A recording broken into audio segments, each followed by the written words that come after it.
is just to see comic reviews part 1. I'd say part 1 because not all the books I showed off that I said, oh, comics will be reading next week, I finished. It's because it's a week later. And I usually give myself 2 weeks. I almost did. I almost made it for this week. But there was so many days where I had to do this, and I was a bit busier than I normally am, so I was not able to finish them all, unfortunately. But it kind of works out in the end because I'm going to be able to, I'm probably gonna get books tonight anyways, like some movies, probably some games when I stream with my cousin. Hopefully that works out on Sunday. But yeah, there you go. But let's get on with it. First one I did not finish. This is Richard Starks Parker, and this was by Darwin Cook. And the artwork is kind of like this. It does not complement the coloring. So they should have made this either in full black and white or in color. They kind of do this like Technicolor. I know, and going for that vibe, I get it, but it just did not work for me. And neither did the writing. The writing is just too, like, you could tell this is just a book that the guy was just like into a comic, but not put too much effort into it. I don't want to say that. It's because it sounded kind of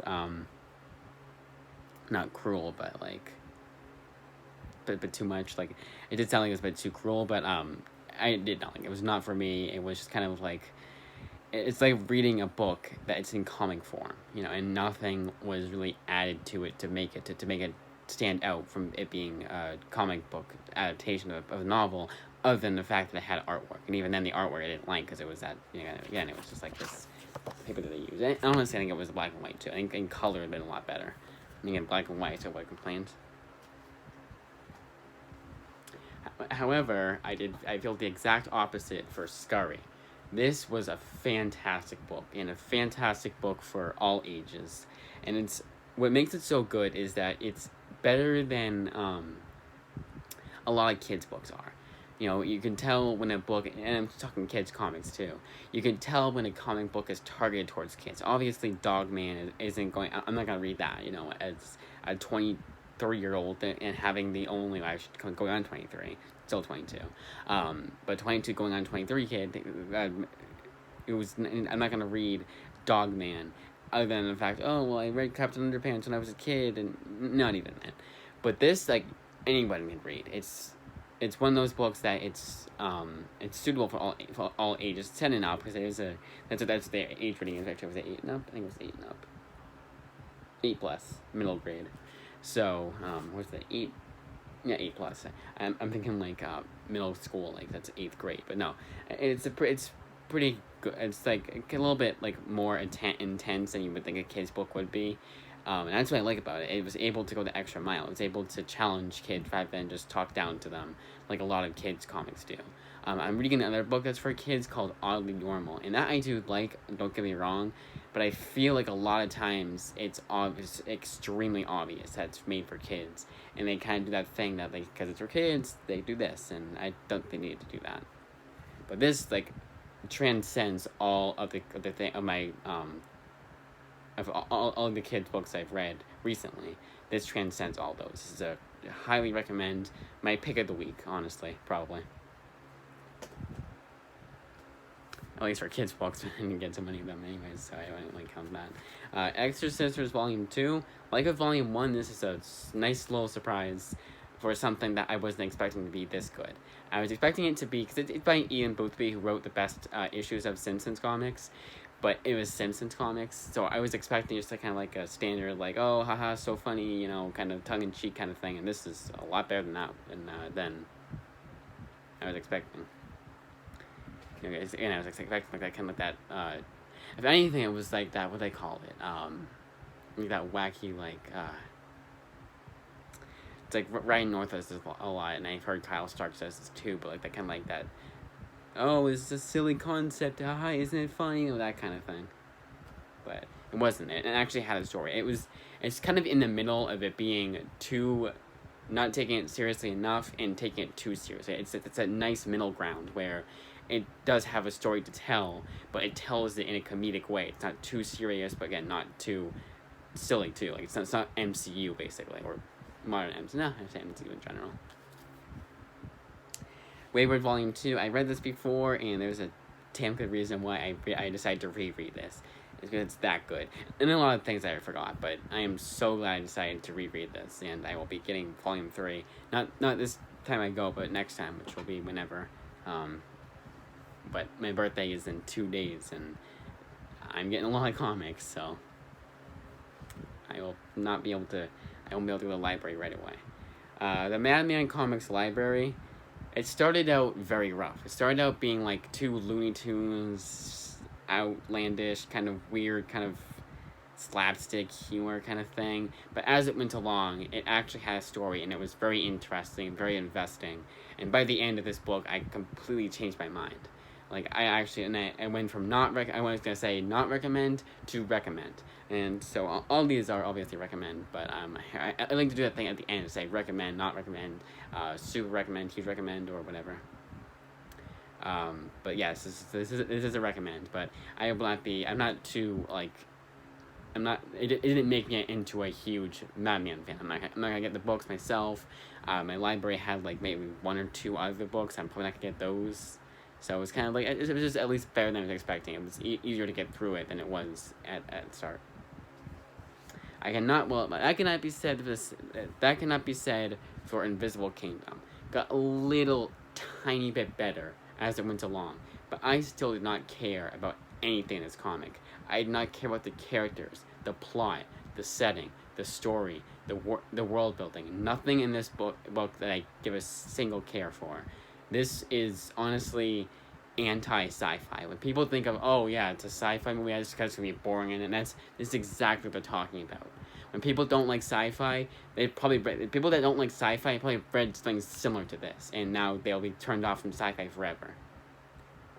Not a recommend at all. Like, there's nothing redeeming about it at all. Like, nothing that I liked about it, other than the fact that I got a tad, like, tiny smidgen bit more, like a pinch of salt at small. It was that itty bitty more investing. Like, it wasn't like completely boring all the way through for this volume, as it was the previous 2. Hidden Society, nice little surprise. Nice little like kind of one of those books that's kind of like a palate cleanser. You read about it, and you read it, and you forget about it. So if you and this is what really makes me. I can't do the video I was gonna do. I was gonna do like a comparison to all the. Actually, I have a book I can do that with. I plan on doing after my birthday haul. I'm gonna do a video that's going through like why I like Image Comics the best and why I've been buying a lot of books from them. And another video that's a bit more professional than the one I had last time, because I'll actually have a script this time. But anyways, but for $19.99, I would say get this at a discount. It's worth it. It's not one of those books where you get a discount and you're like, oh, that's why it was. No, it's just one book that just not a lot of people know about. It's not like I don't think anyone knows about this book. I just happened to come across it when I was searching for books on my library's catalog, and I saw like, why not pick that one up? And I'm not. I'm glad I did. Nice little surprise, but not a whole lot to it, and it's honestly pretty forgettable too. I hate to say. Black Hammer versus Justice League, along with Scurry, is my pick of the week. I have 2 picks of the week this week. I would say Scurry is if you don't want like a kid's book, like want something more like traditional superhero, pick this up ASAP. This is a fantastic comic book, and you do not need to know anything about Black Hammer. This is my first Black Hammer comic book, and I was not lost at all with this book. Absolutely fantastic writing. It's from Jeff Lemire, and he knocks it out of the park yet again. Ms. Marvel by Saladin Ahmed was a bit better than I remember it being, but I still thought that whole ending was extremely atrocious. It's one of those endings that is a retcon, and they did not need to do that at all. It was stupid. Like, they could have done at least half of it, where, like, part of it, because I can't say anything about without spoiling it, so we'll just move on. But it's still, if you like Ms. Marvel, you'll like this book. I still enjoyed it. I'm a casual Ms. Marvel fan. I'm not gonna buy any of the books myself, because my local library is really good with having them. I just gotta wait a little bit for the new releases, of course. But other than that, I have it, and I actually already have Beyond the Limit, but not on Gmail because it's on the ILL, so I might have to wait a little bit longer, which I don't care. Iron Man Rings the Mandarin is the final volume in Kieran Gillen's run, and like with all the Kieran Gillen's run, this is enjoyable enough. nothing spectacular, nothing terrible, just enjoyable enough. And something that you would probably find at a discount. Again, but nothing that you need to like go out and read and go out and check out like right this second or anything like that. Something that if you want more Iron Man, this is probably the best way to go for modern Iron Man. Because then again, because there's nothing else really good. Like I'm talking 2012 onward. You have Dan Slott's awful run, Christopher Cantwell's character assassination run. And if you don't mind like what they do with that character, I think other than that, Christopher Cantwell is the closest you'll get, but Dan Slott's run was just boring. At least Christopher Cantwell's run was at least somewhat interesting. But then after that, yeah, what do you have? Actually, I think it was... Oh, you have... No, because that was... I feel like there's another one that was after this. That was like, oh yeah, that's after that, but... I don't know. I want to say it was Kieran Gillen, Dan Slott thing, because Dan Slott was in the book for a long time. And then Christopher Cantwell. And actually now it's Jerry Duggan, right? Sam Wilson, Captain America, it got to that point. I was dreading it. I was like, eventually we're going to get to this talking point in this book. And we did, and it's preachy as hell. And other than that, it's kind of boring. I think on the level of, like, how they've done with this, with the Marvel Legacy, not Marvel Legacy, all new, all different kind of Marvel, this, you could go a lot worse than this. This is very middle ground. Something that you have a lot more good to say about it than bad, but the bad still outweighs the good. And again, it's one of those books that you have more good to say about this than you would about like Squirrel Girl or Ironheart or whatever. It actually tries to define its own character rather than saying, oh no, he's new Captain America, and if you don't like him, you're racist. No, he actually has to work for what he gets to. But this volume was just way too preachy for me. Letter 44. Finally, I understand why people like this book. I read it the first time, didn't like it, read it again. For the first 2 or 3 issues, I was like, it's exactly what I remember being. And then as I went along, last 3 to 4 issues, I was like, there we go. Now we're going somewhere. It was action-packed, fast-paced action. And a damn good Charles Soule book. There's a proof that there's proof that he's not a one-hit wonder with curse words. It's the only book that I liked from him for the most part. Other than Undiscovered Country, which is it's more Scott Snyder than Charles Soule. But that's about the closest that I would say to you if you asked me my favorite Charles Soule books. I would just say curse words and Undiscovered Country, I guess, and nothing else. But now I would say Letter 44. Superman, Supergirl, Maelstrom. One of those like underrated kind of books that is from yesteryear. If you want an early 2000s DC comic that isn't like spectacular, it's not going to be like the next like underrated gem. Pick this up. It's a nice, enjoyable enough book, and a lot of these books are kind of just like enjoyable enough. Nothing too spectacular, but they know what they are, and they win at that. They succeed at that. Lobo Volume 2. If you want a Lobo book, you'll not like this book. But if you can get past, it's New 52. So if you can actually, they didn't say it on here. It doesn't. Never mind. If you can get past the fact that it's a different interpretation of Lobo, even then I would say, check this out at local library. Anything else, I would not say to check out. I mean, of course, you want to get it for free elsewhere, of course. But other than that, I would say like even that you think of like, oh well, like I could spend that time reading Claremont's X-Men or Stan Lee's Fantastic Four. Yeah, you're right. So, or Keith